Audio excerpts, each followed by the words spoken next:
किसी इंसान को मारने के लिए उसकी ही पत्नी से खंजर से पहला वार करवाना, कत्ल को कत्ल ना कह करके बद कहना और अपनी मरी हुई माँ से आज भी बातें करना। यही नहीं, कत्ल करने के बाद आदमी के सिर और दोनों हथेलियों को काट कर बैग में भर के उसे अपने साथ घर ले जाना और कातिल के घर की दीवारों का चीख चीख के ये कहना कि वो कातिल अंधविश्वास के मायाजालों से घिरा हुआ है या उसके अंदर ही अंधविश्वास का मायाजाल बुना हुआ है। क्यों, क्या हुआ? लग रही है ना कोई मूवी या वेब सीरीज की कहानी, लेकिन ये न किसी मूवी और न ही वेब सीरीज की कहानी, ये रियलिटी है। ऐसा हुआ है, ऐसा मेरठ में सच में हुआ है।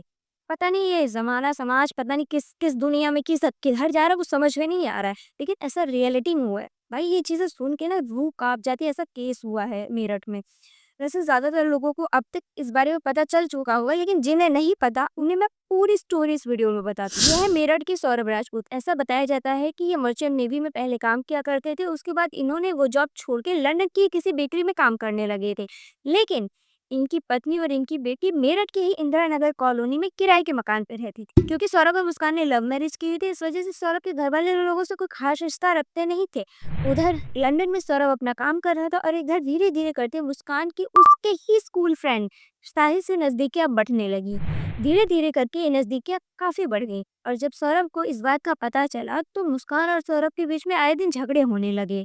ऐसा बताया जाता है या मुस्कान का ऐसा कहना है कि वो तलाक लेना चाहती थी, लेकिन सौरभ ने तलाक दिया नहीं। सौरभ की हत्या से पहले भी साहिल और मुस्कान ने कई बार सौरभ को मारने की प्लानिंग करी, लेकिन वो सारी प्लानिंग फेल गई। फिर आती है 26 फरवरी, जब सौरभ अपनी बेटी के जन्मदिन के लिए लंदन से घर आता है। उस दिन भी इन दोनों ने मिलकर सौरभ को मारने की प्लानिंग की हुई थी, लेकिन उस दिन भी ये प्लानिंग फेल हो जाती है। लेकिन आखिरकार कब तक ये प्लानिंग्स फेल होती रहेंगी? फिर 4 मार्च को मुस्कान साहिल को अपने घर बुलाती है और सौरभ के खाने में नशे की या बेहोशी की दवा मिलाकर उसे खिला देती है। उसके बाद इन दोनों ने मिलकर उसका मर्डर कर दिया और मर्डर भी कोई ऐसे वैसे तरीके से नहीं किया। आप सुनेंगे तो आपकी भी रूह कांप जाएगी।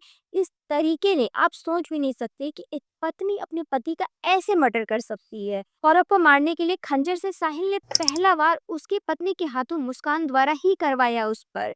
और इस बार मुस्कान और साहिल दोनों ने मिलकर प्रॉपर प्लानिंग करी हुई थी सौरभ को मारने के लिए। मुस्कान ने पहले ही बाजार से 2 चाकू खरीदे हुए थे, ये बोलकर कि चिकन काटना है। उसके साथ साथ एक बैग भी खरीदा था। सौरभ को मारने के बाद साहिल ने उसके सिर को धड़ से अलग कर दिया और दोनों हथेलियां काट दी। दोनों हथेलियों और सिर को एक बैग में डालकर अपने घर लेकर चला गया और दूसरे दिन सुबह उसे वहां से लेकर वापस आया और साहिल के बचे हुए अंग के साथ उसे ड्रम में डाल दिया। ड्रम में डालने के बाद उसे सीमेंट से लॉक कर दिया और दोनों मुस्कान और साहिल दोनों ही घूमने के लिए शिमला निकल गए, जिससे किसी को भी इस बात का अंदाजा ना हो कि मर्डर किसने किया है। सौरभ के फोन पे जब भी किसी की कॉल आती, मुस्कान उसे सौरभ बन के मैसेज कर देती कि मैं भी मुस्कान के साथ शिमला घूमने आया हूँ।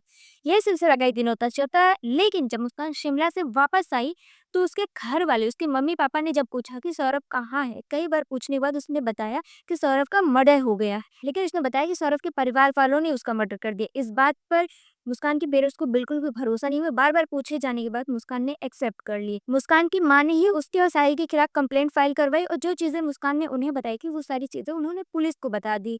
इसके बाद दोनों तो अरेस्ट हो गए। ठीक है, दोनों अरेस्ट हो गए, लेकिन आप सोचिए ये सारी चीजें कितना मतलब कितनी बुरी चीजें हैं।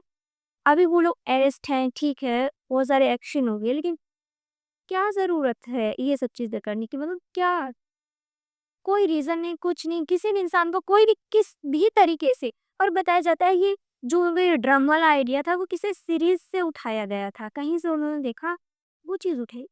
भाई क्या माइंड है। और जो साहिल है वो बिल्कुल भी नॉर्मल माइंड का इंसान तो है ही नहीं। आप सोच रहे होंगे मैं ऐसा क्यों कह रही हूँ, क्योंकि जब पुलिस उसके घर पे गई, उसके घर की दीवारों को देखा तो वो इतनी अजीब चीजें वहां पे थी, इतनी अजीब अजीब सी पेंटिंग्स थी।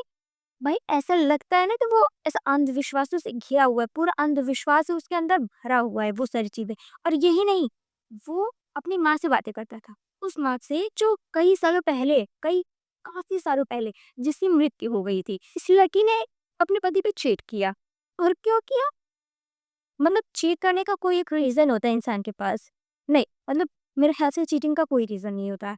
आई थिंक जिसे चीटिंग करना होता है उसके लिए कोई रीजन मतलब कुछ मैटर नहीं करता, वो चीटिंग इंसान करता ही करता है।